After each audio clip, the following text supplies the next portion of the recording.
Wait. Bracelet. 2 of them together will be 2 earrings, 2 bracelets, and a choker. 1 minute.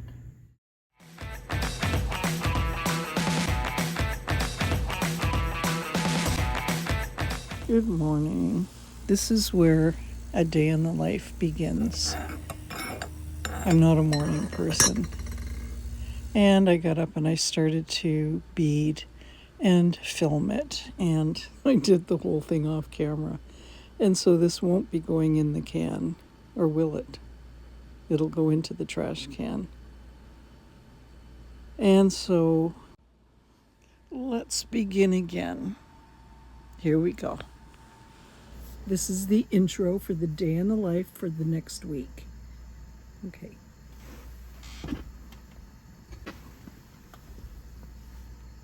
I want to get this pot of soup stock on first. There we go. Boy, it's cold. Put on a scarf. I'm about to start to make another one of these yellow beaded bracelets with the red thread.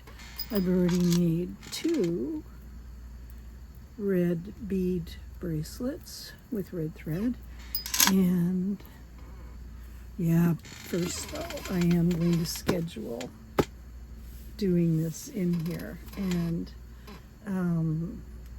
yeah, I've got the laundry on, got the soup on, get to do my beading. It's been so calming, and I'm using it as a little break for myself.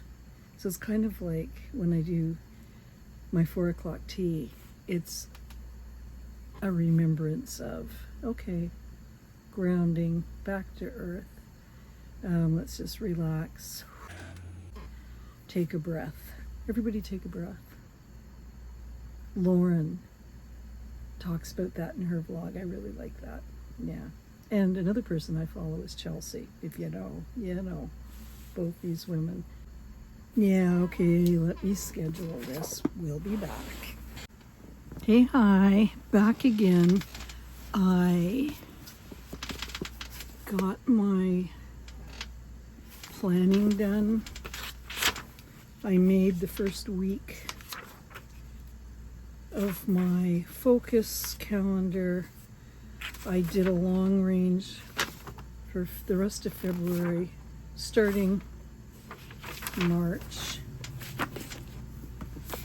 And I have this 5-year monthly planner that I use, and I put in important dates well in advance, so I have to fold those into everything. And I'm just finishing my tea.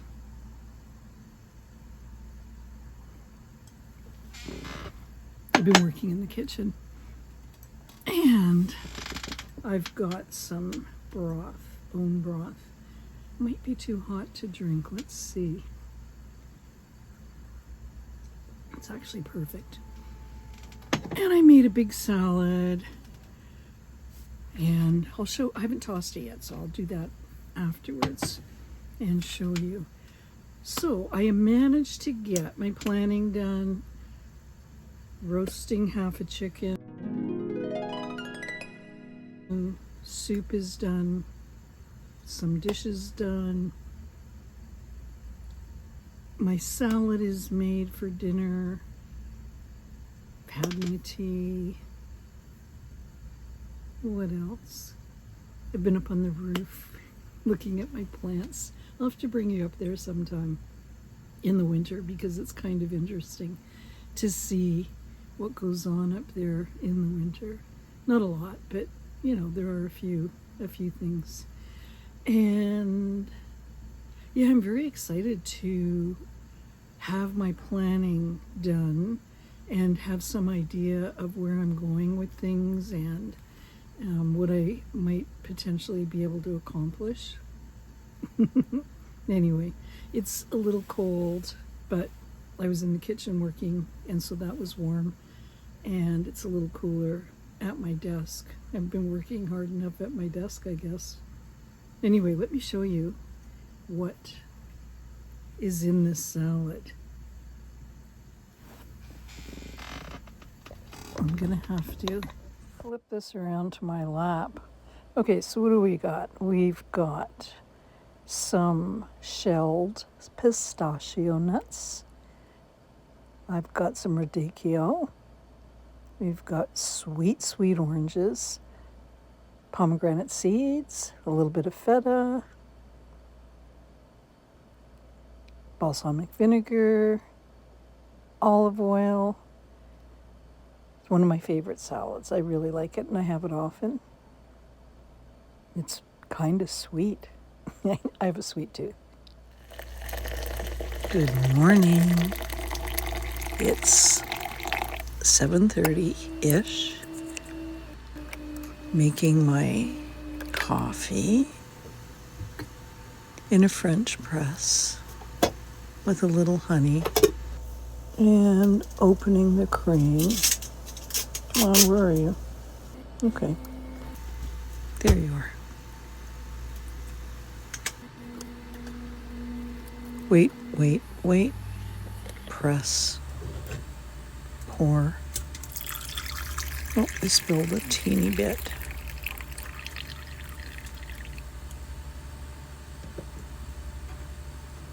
Stir. Stir.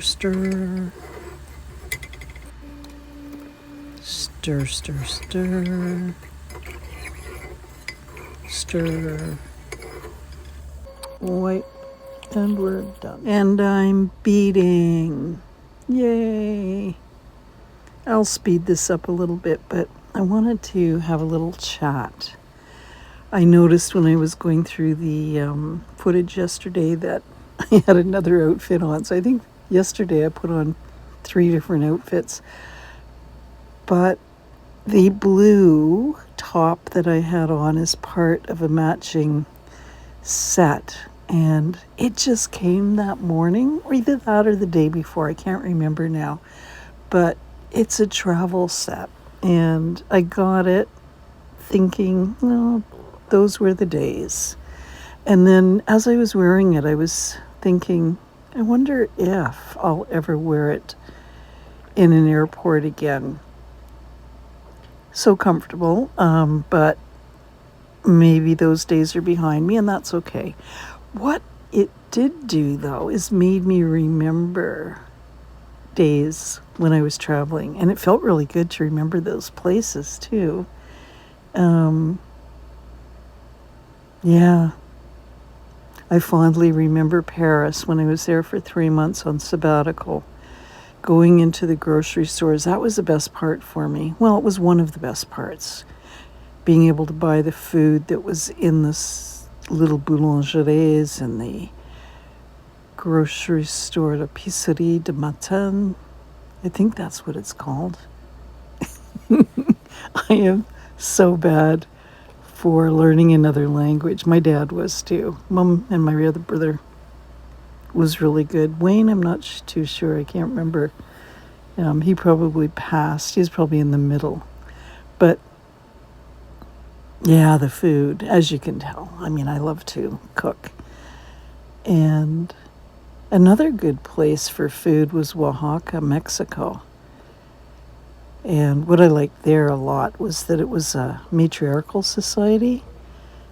You know, when the women would bring all their wares to market, the men would carry them down from the mountain in the morning and then carry them back up at night. It always felt very safe walking around in Oaxaca, for the most part. One time we were sitting at a breakfast table and there was a guy with a gun in his back pocket. And my mom pointed to it and we had to get her to stop, you know, so that she wouldn't draw attention to us, knowing that that's what we were focused on. Anyway, those were the days too. And another safe place was Singapore, really safe. I would venture out at 10 o'clock at night in the dark. I'd go swimming in the pool that was in the condo complex where I stayed when I was teaching.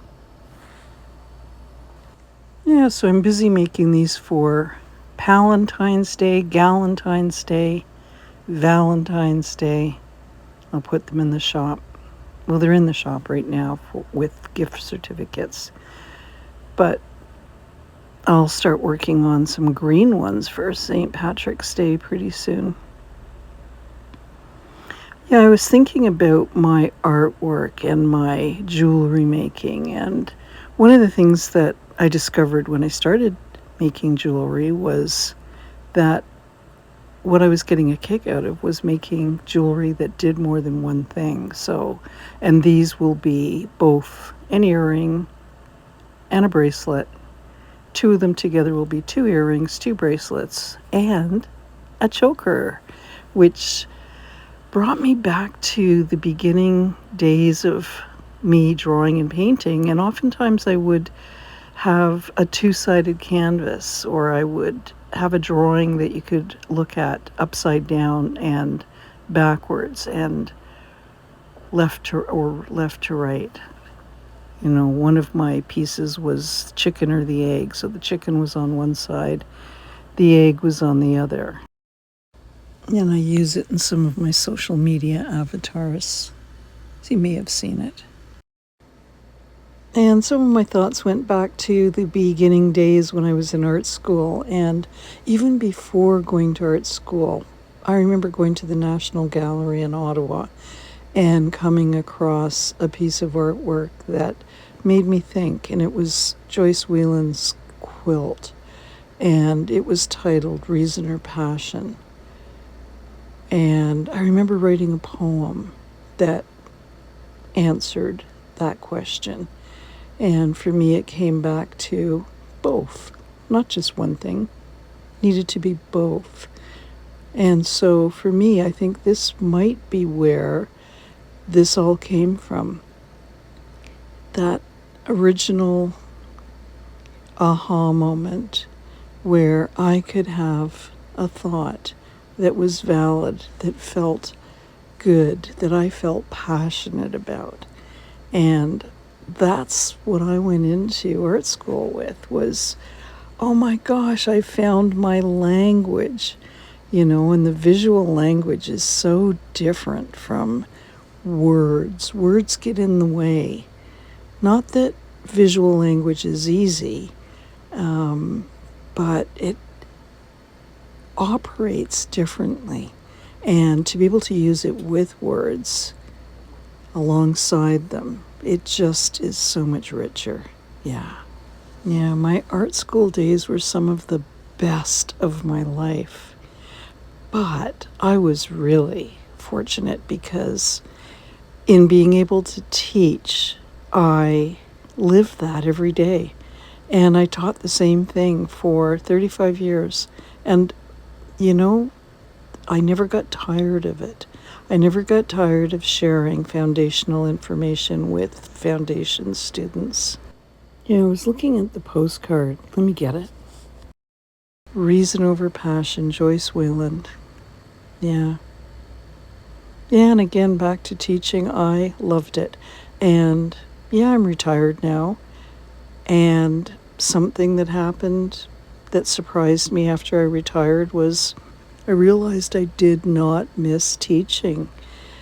And as surprising as that was, it's not really surprising when you think I get to do all the creative projects that I didn't have time to do before. And it almost seems like there's not enough hours in the day as it is. Where are we here? Okay, one more bead, pull it down, box knot, one more bead, thread this through. Yeah, I think I have to get upstairs and do something on the small hall wall. I have a calendar on the wall up there, and I think I'll fill it in with what I did yesterday. See you up there. Welcome to my calendar on the small hall wall. Okay, where are we? February. And right now it's the 9th. And what I want to do is I want to think about posting bi-weekly, which is not twice a week, which is going to be once every 2 weeks. It'll eventually get to twice a week. But I also have data issues. So I think what I'm going to do is do a longer Friday post 1 week. Then I'll do a 1 or 2 minute just so that you know I'm still alive and kicking and where I'm heading. So I'll do like a 1 minute. So I'll do a 20 minute, 1 minute, 20 minute, 1 minute. And so I will post weekly, but really it's just going to be substance every 2 weeks. And so the 14th, Valentine's Day, is what I'm aiming for. Maybe I'll post my 20 here. And then next week I'll have a 1 minute, and then 20 on the 28th. So I've got to save my data for that. And if I get that done before my data goes kaput, that's going to be my solution. Okay, I think we've done it. And let's take a look at what we're dealing with here. I'll give you a little tour. Well, not a tour, but a look at this small hall wall. Here's what I need to tidy up. I want to be able to work on this wall and then also work on that wall, the tall wall. It's taller. And then on this one I've got another calendar. This is the calendar of my life. How long I've lived. That's how many weeks I've lived, and then how many more weeks, if I live to be 100, I've got left. I find that uplifting. Okay, until next week. See you next week.